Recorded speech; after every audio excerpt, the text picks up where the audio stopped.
Hey y'all, what's up? It's me, your girl Effie with Effie's Travel Coaching. Thank you so much for tuning into my video. I really hope that the things that I'm trying to share with those of you who are aspiring travelers, that you benefit from it. And I am so open to any other comments and suggestions that you have for all of us that want to travel on a budget and see the world through our own eyes. So also please feel free to check out my website at effiestravelcoaching.com, and I have blogs on traveling as well as pictures and videos and all of the services that I offer as a travel coach. So this video in particular is going to be about traveling and using cash versus using plastic. Now, I like using both, and there's different situations, as you know, where you're going to need cash versus plastic. But which one do I prefer? I prefer using the plastic. There was a time that I didn't, though. I have to be honest, because I was always afraid that somebody would, get my number and they'll get my security code on the back, and, they'll make a fake ID and they'll hack my stuff. And you know what? That was something that used to happen a lot more than it does now. And it still does happen. But there are different precautions that you can take. And most of these banking institutions, they ain't trying to be, dogged out by the customers and having to pay back money that they can't ever retrieve. So they have a lot of good fraud prevention services now. So it's a good thing to use plastic. And some folks say, girl, when I travel abroad, I ain't using my credit card in them machines at them places because them people might, they're merchants like everybody else. If folks are going to cheat you, they're just going to try to cheat you, whether that's at home or whether that's abroad. But like I said, fraud prevention really helps that. So when using plastic, one of the things that I like to do is before I leave town, I call that banking institution. Like I have 2 credit cards and I have 1 debit card.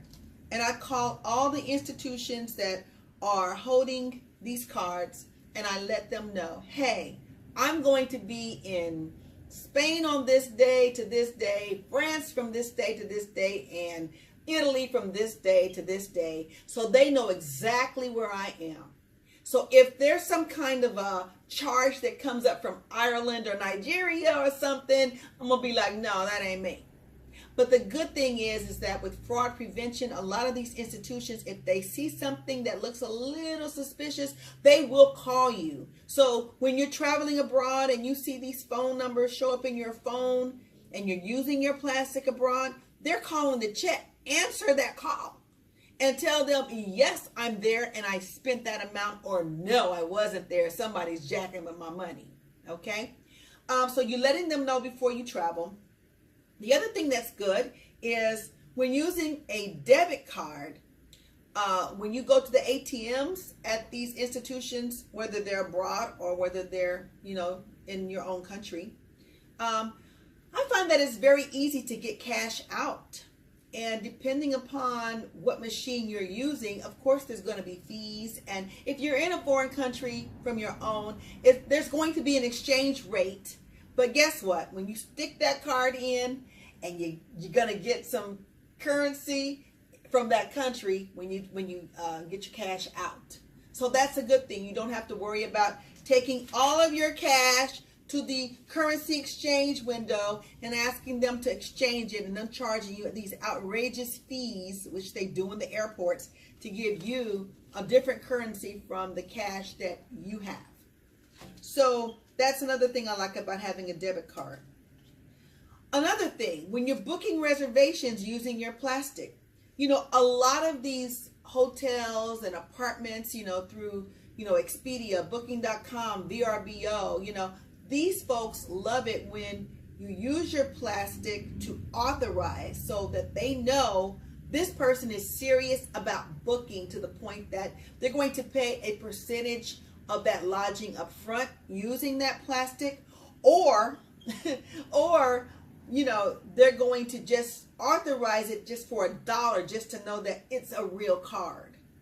Because a lot of times when I book for places that I go to, a lot of times they'll let you have free cancellation up to several days before you arrive, and they'll also let you book without paying anything in advance, depending on, but that's a whole nother video. But I'm just saying, use your plastic for that.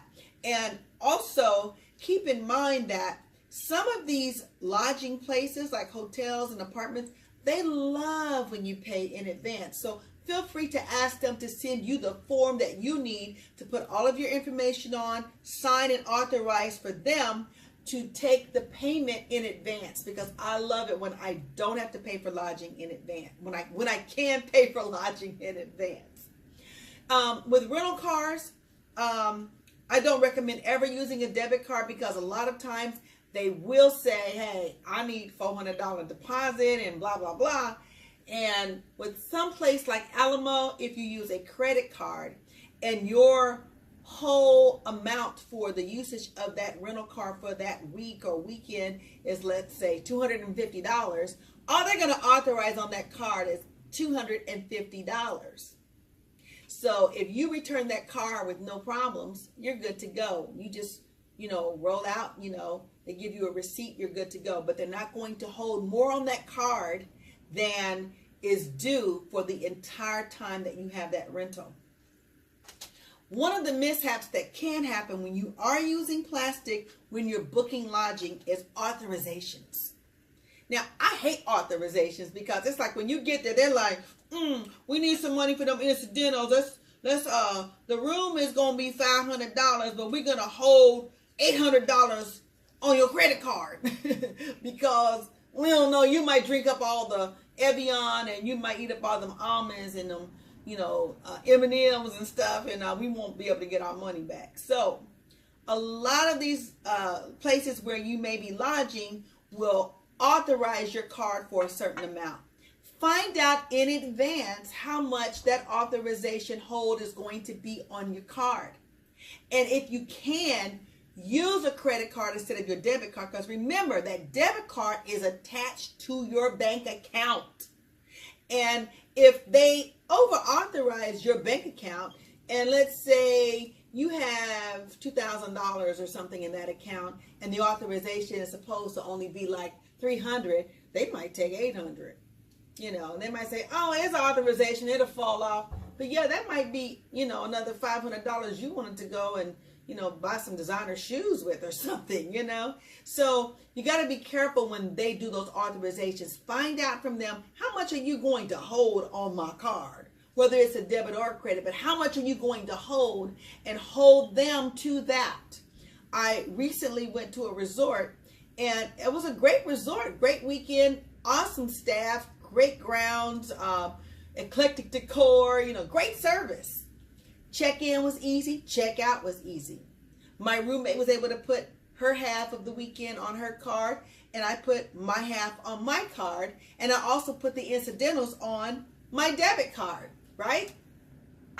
Well, after checking out and leaving the resort, I do what I always do. I repeatedly check my banking institution to see how the activity is processing on my account. And I noticed that when I checked in, that there was an authorization hold for like $300 and something. And then when I checked out, there was still the $300 authorization on my account, but there was also an additional $400 authorized to my account. And I'm like, wait a minute, I just paid these people. I just squared up, and I leave, and now I have a $400 authorization in addition to the $300. And my stay for the whole weekend was only $300, but they authorized it for $700 total after I checked out. And when I inquired of the person who handles billing at that particular resort, her response was, well, it's because you used a debit card and things are different when you use a debit card. Some banking institutions, they say, are the fault for that. And the banking institutions say the resort or the hotel's at fault for that. They'll go back and forth for days before they release your funds. So if you use your card to hold an authorization for your, lodging on your debit card or on a credit card, just know that there's a possibility they could over authorize. And that's like money that's pending on your account, which means that even though it's pending, you can't use it. So if they say, well, we just authorized $400, but it ain't like I can use that $400 until that authorization falls off, and it's usually some days later.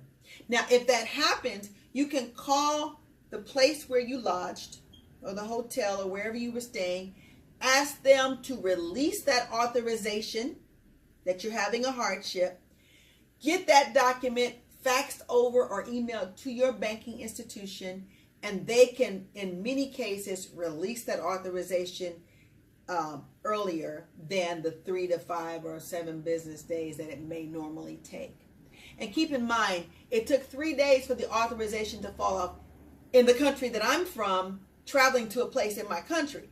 However, if I'm in China or Thailand or Europe someplace, you know, those authorizations may not fall off in 3 days. It might take a little bit longer because these folks love holding on to your money. Okay? So those are just a few pointers regarding using cash versus using plastic.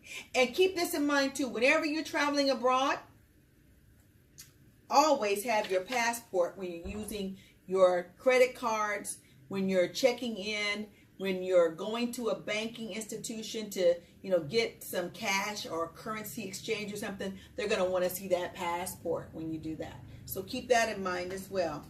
And why I don't like to use cash?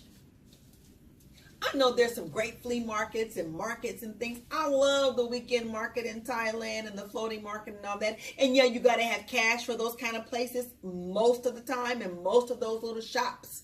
But when you use cash, just keep in mind, if you lose that cash, somebody's going to have a good time on your dime.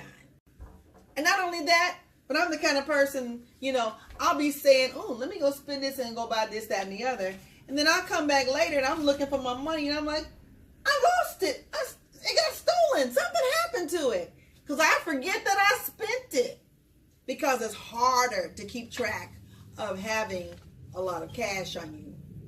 But with your plastic, you can always monitor your expenditures and you can see the activity on your account of everything you've spent, how much you've spent, and how much you got left. So plastic is good, and so is cash. Just travel and have a good time, but make sure you spending your cash and you traveling on your budget.